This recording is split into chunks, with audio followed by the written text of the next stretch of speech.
Doctor, ആദ്യം തന്നെ ഈ സാധാരണഗതിയിൽ BP എത്രയായിരിക്കണം? വ്യതിയാനം എന്നതുകൊണ്ട് എന്താണ് ഉദ്ദേശിക്കുന്നത്? BP എത്രയായിരിക്കണമെന്ന് ചോദിച്ചാൽ കൃത്യം ഒരു വാല്യൂ നമുക്ക് പറയാൻ പറ്റില്ല. ഇപ്പം എന്നാൽ തന്നെ ഒരു സമൂഹത്തിൽ മൊത്തമായിട്ട് നമുക്ക് എടുത്തു കഴിഞ്ഞാൽ ഒരു ആവറേജ് വാല്യൂ എന്ന് പറയുന്നത് 120-80 അങ്ങനെ നമ്മൾ പൊതുവെ കേട്ടിട്ടുണ്ട്.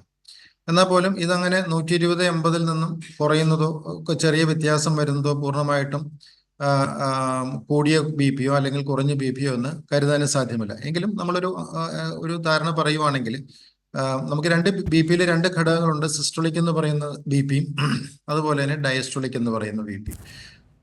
അപ്പൊ അതില് മുകളിലുള്ളത് നമ്മൾ ഡയസ്റ്റോളിക്കും താഴെ എഴുതുന്നത് സിസ്റ്റോളിക് എന്ന് പറയുന്നതാണ്. അപ്പൊ അതില് നമ്മൾ ഒരു മുകളിൽ ഈ സിസ്റ്റോളിക് BP ഒരു 100 മുതൽ 120 വരെ നമുക്ക് നോർമലായിട്ട് എടുക്കാം. അതുപോലെ തന്നെ ഡയസ്റ്റോളിക് BP ഒരു 70 മുതൽ നമുക്കൊരു 85 വരെ നമുക്ക് നോർമലായിട്ട് എടുക്കാം. അല്ലാതെ കൃത്യമായിട്ടുള്ള ഒരു അളവ് നമുക്ക് പ്രഷറിനെ കുറിച്ച് പറയാനായിട്ട് സാധിക്കില്ല.